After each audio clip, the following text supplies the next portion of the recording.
Well, Julian Brisebois said he wants to wait to sign Darren Raddysh to a new deal. And as the season goes on, is that starting to look like a bad idea? More on today's Locked On Lightning.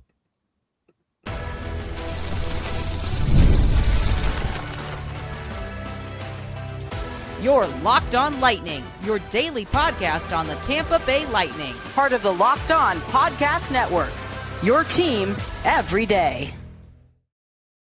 Thank you for making the Locked On Lightning your first listen of the day. Every single day, we are your free daily Tampa Bay Lightning podcast, part of the Locked On Podcast Network, now the #1 sports podcast network. As always, we want to begin with a shout out to our everydayers. Those of you who tune into every single show, every single day, we love you and appreciate the support you give us week in and week out.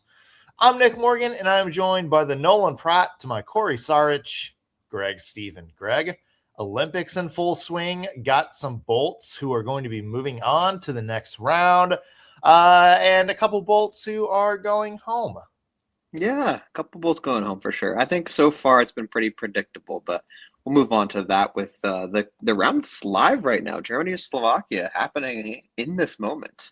Yeah, I will say we will talk about Germany and Slovakia from a preview standpoint, but it is halfway through, and my prediction of Germany looking like the dark horse of the tournament no longer looking so hot, but we'll talk about that in just a second. Obviously, we'll talk about yesterday's Olympic action, the Bolts that are moving on, the role that the players played, and I'll look into the games today. USA and Canada both playing their first playoff appearance. USA taking on Sweden.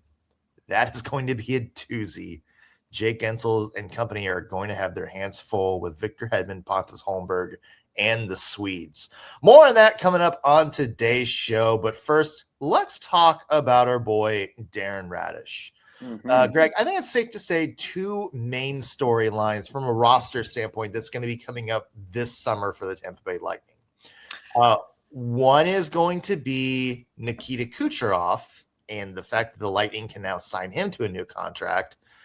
And the other is going to be that Darren Raddysh is going to hit the unrestricted free agent market.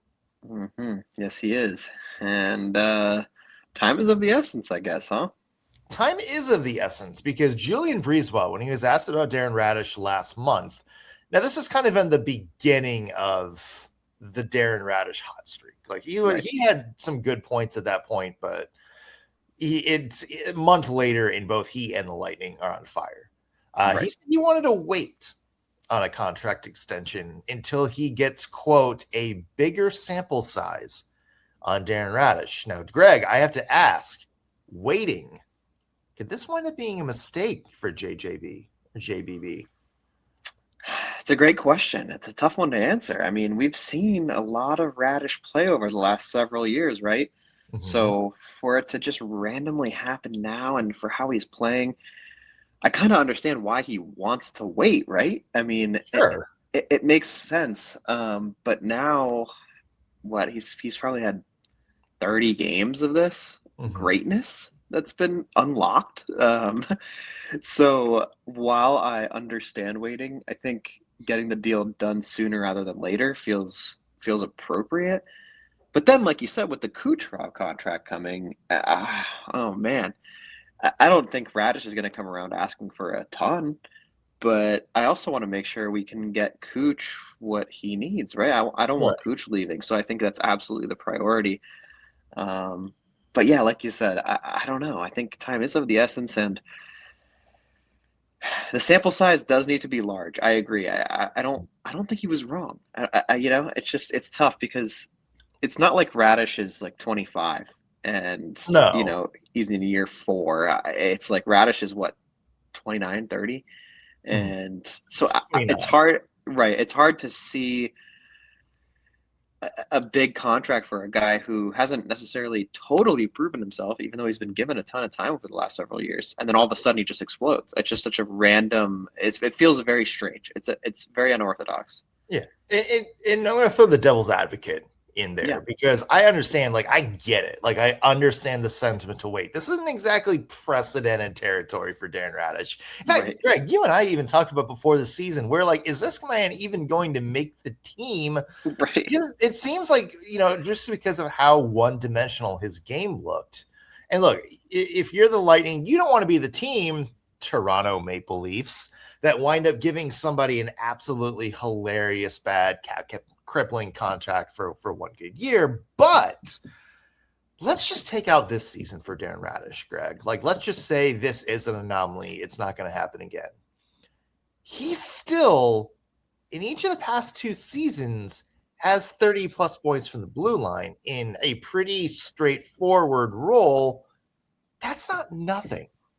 And there is a lot of value in a defender like that. And I don't know what Darren Raddish's agent is asking. I know he's probably watching each game and getting those big, like, dollar sign eyes that Scrooge McDuck used to have. Yep.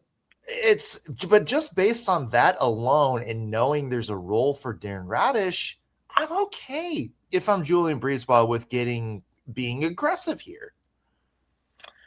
Yeah, that's a great point, actually. And while I agree with you, I think it's more that the number is probably heavily influenced by this season. And, sure. And like you said, the dollar signs in the agent's eyes, and I was going to say Raddish's eyes, but I don't think Raddysh looks at it that way as much. But yeah, I just like that number inflating from this season is where the debate, I think, happens. I think JBB is happy to sign him. It's just like, for what price? Yeah. Well, I'm sure, like, Darren Raddysh is like, I love it in Tampa. I want to, stay here. I'd be cool with a little hometown discount. And I'm sure Darren Raddish's agent is saying, shut up. Yeah, exactly. You will take your $9 million contract and run. Right. Especially because the cap's going up too, right? And the cap is going up, yeah. And looking at the Lightning, you're almost kind of forcing their hand because who's going to step up and be the all-around offensive, defensive guy on this team? Because Hedman's getting older. We've seen him kind of struggling as of late, right? And the other guys on the team are more defensive. And, I think maybe in this tournament, we've seen the Olympic tournament, we've seen JJ kind of display a little offensive side, but it's just not right. It's just not the same as what Raddysh is providing right now. So I think he is a unique guy for the Bolts, and yeah, I mean, I'd get this done soon. Yeah, and you kind of bring up the point that scares me a little bit in all this, and that's just losing Darren Raddysh. If he does hit the open market and he's on the scoring pace that he's on now, he's on pace for 80. If you just take sort of the sample size where he kind of filled in for Victor Hedman and took that number 1 spot, he's closer to 90 points. There's a team out there that's going to give Darren Raddysh an insane contract. This is one of those deals where it seems like the Calgary Flames would just jump in and have, like, here's $10 million for 7 years. Right. And look, it doesn't matter whether it works out for Raddysh or not. Like, he could score 90 points next year for another team. He could be like the next hilariously bad contract. It's not really about that to me. If he leaves, it's more of the Lightning losing a player that really fits with their system. And that is going to be a huge hole to fill. And I think, like, the emergence of this version of Darren Raddysh, like you said, Greg, I think it gives the Lightning a little bit of a look that they were missing last year. They get that big shot from the point that they lost when Stamkos left. It gave them another B option for puck-moving defensemen, quality option for puck-moving defensemen that they really haven't had since Mikhail Sergachev left. And I think his emergence, has really restored some of the strategy X's and O's options that John Cooper was missing last year. And so that's why, to me, that's why I'm being aggressive and just saying, look, I don't know. I can't be the guy that gives you $9 million. But I can lock you in to, like, a very hefty raise. I can give you a prove-it deal. I can do something, to make sure this isn't a fluke. Let's get something done. That would be my strategy if I'm Julian Breezeball, because I don't want to lose Darren Raddysh. You see how good this team is right now. Yeah, agreed. I mean, like you said, when was the last time this power play has looked this good since Stamkos left? And I think the answer is right now, right? I mean, this is the best this power play has looked. Like you said, they needed a guy to crank one. I think Hedman has been getting older, and he's just not been thriving as beautifully as Raddysh has recently on the power play. Well, they're And different. They're different. they are styles. different for Yeah. sure. But it just looks better with Raddysh to me now. It just does outright. I don't think I'd ever put Hedman back there as long as Raddysh maintains what he's up to. And yeah, I'm with you. I think give him like 2 years with decent money, Mhm. maybe even a year with decent money if he takes it. And just like you said, let him keep thriving and let him prove it that it's not a fluke. And then we'll talk later. Let's get I'm the with Cooch you. deal done, though. I'm with you. I mean, Cooch is obviously the priority, but Yeah. I would love to see Darren Raddysh happen as well. And I would Me love too. to see him sooner rather than later, because I think the closer he gets to unrestricted free agency, that money is going to get greener and greener. Yeah. I like say his that. personality with the team, too, to be honest with you. Oh, Not even nice. just the hockey, you know? He's just a good dude. Yeah, he's feisty.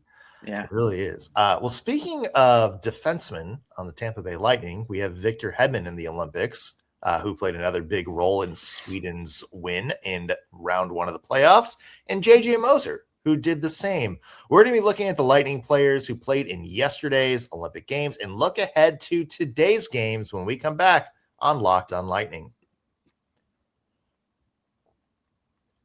Today's episode is brought to you by FanDuel. Hey, have you ever wanted to experience the NBA Finals live and in person? Well, FanDuel is giving you the chance to turn that dream into reality with their NBA sweepstakes.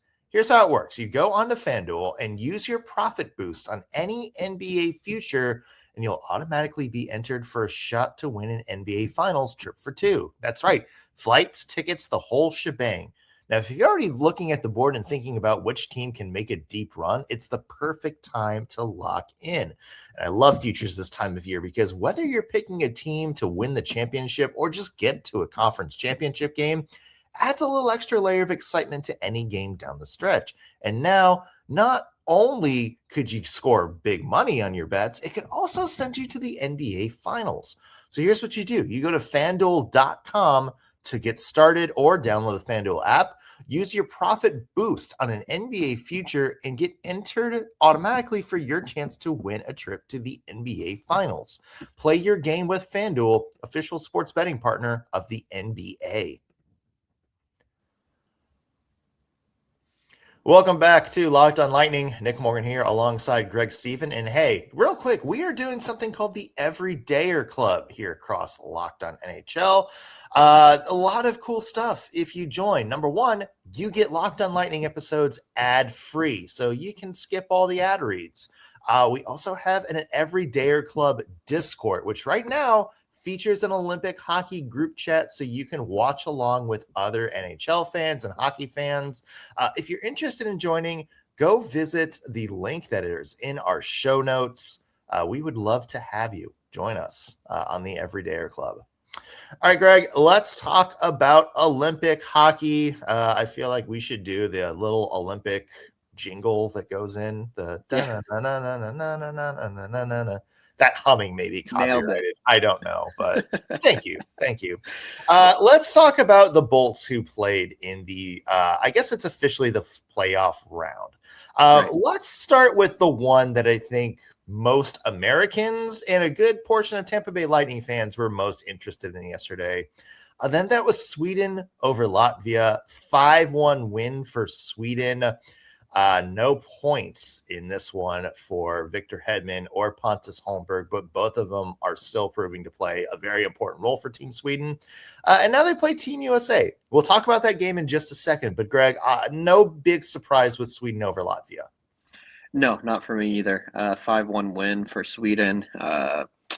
They look good, man. They look better than I thought they were going to be. And you know who's played a great role on this team? Landeskog. Mm-hmm. And older guy, but he's providing some, I think, captainship there, and he's also notching some points. Yeah, And this is kind of his coming out, because I know he was kind of having a slower year for Colorado, just because he missed 2 years Oh basically yeah. with that injury. So getting him up to speed is very big. Yeah, and I don't think this game was ever in doubt. I'm sure there's a lot of USA fans that were hoping to see a Latvia upset in this one, but Sweden's just a weird team this year. They are, but they're kind of stacked. The more I watch them, I'm thinking like the Kempe, Nylander, Eriksson Ek even. Well, I picked him for the gold medal game. You did, so, yeah. I know every time they win these big games like this, I'm like, Nick, he's onto something here. Well, I'm kind of hoping that is not true now. Well, yeah. I'm kind of hoping it goes the other way, but if at least my prediction comes true, if they keep on winning. Small wins everywhere. Greg, let's talk about the game of the day. I thought it was really the only one that sort of looked like it was going to be in doubt, the only one that really came down to a wire, and that was Czechia, featuring a couple of our old buddies, including Andre Palat and Jan Ruda. Jan Ruda, who had an assist in the game yesterday, beating Oliver Bjorkstrand in Denmark 3-2. Yeah, this was kind of the toss-up game for me, Greg. This is the one that I couldn't quite figure out, make a prediction on. And it true to form. Like, this was very evenly matched. I thought I had picked Czechia going in, but Denmark, I think they showed their experience. And yeah, I mean, it winds up being a big win for Czechia. And if you look at, Marty Nietzsche's and David Kampf, it's the NHLers or former NHLers in Kampf's case who wind up playing the big deal. Yeah, exactly. I'm with you. I think I did have Czechia winning this game. Denmark just hasn't looked terribly strong. And, a little underwhelmed from Bjorkstrand over there in Denmark. Really an off tournament for Oliver Bjorkstrand. Didn't exactly have the impact maybe that I thought he was going to have. I'm trying to pull up just his Olympic stats so far this tournament. And it's not pulling up on the Olympic websites, but yeah, I'm with you. Was a little bit quiet, although he did play about 20 minutes of time. A little disappointing. You would have hoped Oliver Bjorkstrand on that team would have maybe had a bigger role, but whatever. Yeah, no, I was just kind of hoping he would gain a little more confidence, notch a few points, come back to the Bolts with a little momentum. But Denmark done, going home, and I think fairly expected. I don't think anyone really had them in the top four. No, a little bit of a wild card, but you do what you can. Let's move on to another Bolts player who is having a big impact this tournament, and that's JJ Moser and the Switzerland beating Italy 3-0 yesterday. Moser, no points, but defensively, Greg, looking very, very solid there. For Team Switzerland, exactly like we thought we would. We've seen him, score a great goal early in this tournament and have a couple of points. Switzerland's defense, man. Now, this is a team, obviously you have JJ, but you also have Roman Josi. This is a team, Greg, that to me is looking like this could be one of those teams that sort of makes it sludgy for another team to play against. For sure. Defensively, like you said, they look real sharp, and it can be a problem for even the best of offensive teams, right? I mean, as long as they silence you and notch one or two, it's a sleeper team, and they've been a lot better than I anticipated. Timo Meier has looked good in this tournament, actually. Yeah. And they have a lot of Devils over there that seem to be gelling, thriving, and putting them in. And then when you have Josi and JJ in the back behind you, it's looking pretty good, man. I mean, they put up 51 shots yesterday. I know it was Italy, but still. Yeah. You got to give some stick taps, though, to Italy's goaltender, Damian Clara, Anaheim Ducks prospect. Boy, he had his work cut out for him this tournament, Greg. And actually looked really good. I mean, we talked about the almost 60 saves that first game he played. Another big performance yesterday to keep it close and give the Italians a chance, but stick taps for that Italy goalie. Completely agree with you. I mean, he's faced so many shots, man. He's faced like double the amount of games he's played worth of shots. Yeah, God. So pretty funny. And then the other game, we'll talk about a little bit less because their game is ongoing now. And it was Germany beating France 5-1. Again, another game that was never really in doubt. France has kind of been the co-whipping boy with Italy this tournament. All I'll say is Wojciech Tkowiak in Germany, the Syracuse Crunch player. Good tournament for him. Obviously had a couple points. Didn't play yesterday, but it is cool to see Wojo go out there and, represent the Syracuse Crunch, a team that, obviously the Tampa Bay Lightning have been partnered with for a long time. I liked watching Stakoviak in preseason. Yeah, it's just cool to give him a little shout out on the way out. Yeah, I totally agree with you. And he's looked good. I mean, he's fit in with them, right? I mean, I thought he's played a decent role comparatively to, guys like Draisaitl and Stützle, obviously going to be the main guys there, but still played a role and looked good. Yeah, why not? A good little season for him. Well, I was about this is normally where it'd be like, Germany proving that they're a team to be reckoned with, but we're filming as the first game is going on right now, and Germany is not a team to be reckoned with. We'll talk about the next round of the playoffs, including predictions for USA and Canada's games when we come back on Locked on Lightning.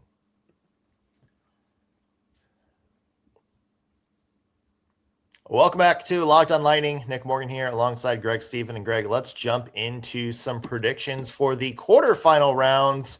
And as we mentioned, we would normally pick the Germany-Slovakia game that's going on right now, but we're about halfway through, and I don't think Germany is going to come back and beat Slovakia at this point. Let's talk about Slovakia, Greg. I mean, that is...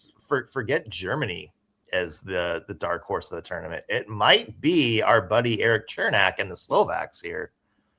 Yeah. You know what? I was with you. I was going to come on to this show, and I forgot the game was going to be on during this filming, but I was going to come on here and say Germany, man. I think they get it done because Draisaitl and Stützle have been they've been really, really good. But Slovakia looks like they're going to get it done here, and I'm just going to shout out. I mean, I know I don't want to ruin the game for anyone, but Chernak with an assist in the first goal in this game. Yeah. So, he's playing a role over there. So, I'd like to see him move on with Slovakia. Yeah, and still a decent chunk of change left in the game, and Chernak already is very near 20 minutes in this game. So there's a Lightning player having a big role for a good team. Slovakia is quickly becoming the story of this tournament. Of course, they made a deep run last time with obviously led by Slavkovsky and a lot of people, and they're doing the same thing this time. All right, let's get to some other games, Greg. Let's talk about, again, the one most people are going to have their eyes on today in Lightning World, and that's Team USA and Jake Gensel taking on Team Sweden featuring Hedman and Holmberg. Sweden or USA has apparently never beaten Sweden in the Olympics. I didn't know that stat until yesterday. Wow, I did not know that either. Is this it, Greg, or is this too much of a tough draw for Team USA? I think this is going to be one of the best games of the tournament, to be honest with you. For sure. Sweden has looked so good, like we've talked about, and I mean the USA is stacked, as we know. Oh, God. Sweden is almost the dark horse. I think you're kind of right when you predicted this whole tournament from the very beginning, before it even started. Like Sweden. Yeah. But that being said, I think it's going to come down to goaltending, to be honest with you. I think that's just where this game is going to find its wiggle room. Which goalie is going to play better? And that's going to be the question that gets answered at 3 p.m. Eastern today. Yeah, and to me, it's not necessarily just goaltending. To me, the it's going to come down to, can USA avoid those sort of slow starts? They've had a slow start in kind of every game this tournament. Not necessarily, bad, but a lot of turnovers. They kind of look like they're, I would wager to say USA at certain points at the beginning of the game have like kind of treated this like an NHL All-Star game and not necessarily a world-class tournament. And then they turn it on, and we've seen every game that they get those bursts of 3-4 goals a year, but this is the best team that USA has faced. It kind of sucks for them that they're facing them in the first round of the tournament, or their first playoff game, but this is going to be the best team. I don't think they can afford another slow start. Also, shout out to Sweden and Lucas Raymond. First Swede in Olympic history to have 3 points in 3 consecutive games. Wow. It's a tremendous accomplishment. He's a young guy too. Yeah, absolutely. All right. So are you picking Sweden? You picking the upset? I can't. No, I can't. I got to go USA. I want to will that into existence, I'm also going to will into existence. I'm picking USA. But I'm with you. This is going to be the tightest game. It's going to be great to watch. I mean, this is, I think, one of the games you absolutely don't want to miss at this tournament. No. Let's talk about the next game, and that is Canada versus Czechia. Greg, any reason to think that Brandon Hagel, John Cooper, and Team Canada are going to be on upset alert for this one? Absolutely not for me. No, I don't think I don't think it will be close, to be honest with you. I'm with you there. Canada just looks so good. Yeah, and Czechia is not equivalent to Sweden, so I just don't think the competitiveness of that game is going to be even close. Yeah, I'm coming from the standpoint of I just need to call out Canada because we kind of talked about them. Oh, is this they're going to be the favorites, but is this a year that like Team USA has the upper edge? Right. They've looked great from top to bottom. And we talked about that sort of just insane power play unit they've had with Sidney Crosby, Nathan McKinnon, Connor McDavid, Cale Makar. It looks like somebody just stacked up an entire like the best players in the NHL and added them to a fantasy team. And the other big question mark was goaltending. Jordan Binnington has looked pretty solid in net so far. So to me, Canada, they have gone from them and USA as the favorites to, I think Canada is now the overwhelming dead on favorite. And it's going to be an upset if anybody knocks them off. I will say that. Yeah, I'm actually totally with you. Like you said, I don't think you can handpick a better selection of players to put on a power play, maybe in the entire world, if we're being real, unless you want to debate Kucherov going on there. But I mean, it doesn't get any better. It's just literally not possible. So, they look so good. You know who else has had a great tournament? Celebrini, baby. Your boy Macklin Celebrini. I'm not gonna harp on it too much because I don't want to beat it to death. But he's looked so good, dude. Like especially for a young guy, first tournament, playing with all these superstars. He's looked good. So. Yeah, I like the picture going around where it's like him, McKinnon, and him and McDavid and Crosby all sitting in line. It's like this is Charmander, Charmeleon, Charizard, right? Yeah, exactly. Yeah. Let's talk about JJ Moser in Switzerland taking on Team Finland in this game. Finland, it's weird tournament for Finland. So they lose the first game 4-1. It was against Slovakia, and you and I both kind of went, oh, that's a big upset. Oh, Finland is kind of back into that trope they have been for the past couple of years where they're just not the high-quality team that we thought they were. Taking a little bit step back. There's all that weird stuff about the players apparently wanting their coach fired and replaced with, again, legendary Finnish coach Paul Maurice, of all people. Yeah. But since that upset, Greg, since that first game, Finland's beaten Sweden, and it wasn't particularly close. Finland won 11-0 over Italy. So now all of a sudden we're back to talking about Finland being a pretty big threat in this tournament. Do you see them getting past that sludgy Switzerland defense and winning today?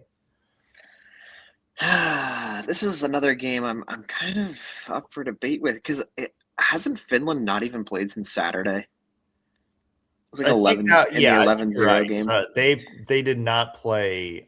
They were the first game, so they did not play Sunday. Right. So they haven't played in 4 days, 5 days. While Switzerland just played yesterday, and sometimes that can be worse, right? But I think just having the ice time and the momentum and Switzerland with the W, I think it could be close, to be honest with you. What do you think? I think it's closer than people think it's going to be. Right. I think people are jumping and hitting like the Switzerland or the Finland button now, going all in on the Finns. But I'm with you, Greg. I do think that there is sort of room here for the Swiss to make this another close, sludgy game. Yeah. They've been underratedly a very strong defensive team in this tournament. And I do think that if you can make this game, down to like 1-0, 2-1, you get yourself back in it. Now, Switzerland is going to need some players to score. That's for sure. Like they're going to need some firepower up front. That's kind of their one weak spot is they don't have a lot of big, strong NHL scorers up front. But I think there is room for Switzerland to pull an upset. I'm not going to pick it. In fact, I'm going to go with Finland in this one. Me too. I'm just saying don't be surprised if Switzerland makes this a closer game than one might think. Yeah, I'm totally with you. I think I'm still rolling Finland, but I do think there is a couple factors working in this game where it's going to be a little closer than people realize. Yeah. All right, so there's our picks. We will have a full recap on tomorrow's Locked On Lightning, of course, with more Lightning hockey to talk about as well. Make sure you guys hit that subscribe button, whether you're watching us on YouTube, listening in on Spotify, or whatever your favorite podcasting platform is. Not only keeps you guys in the loop for new content, but also helps us out as well. You can also keep tabs of us on social media. I need water. I'm just blabbling words at this point. Keep tabs on us on social media, Locked On Lightning, pretty much wherever you scroll. Love for you to come find us and chat with us. That's going to do it for us on today's Locked On Lightning. Thanks for making us your first listen of the day. Back with a new episode tomorrow. We'll see you then.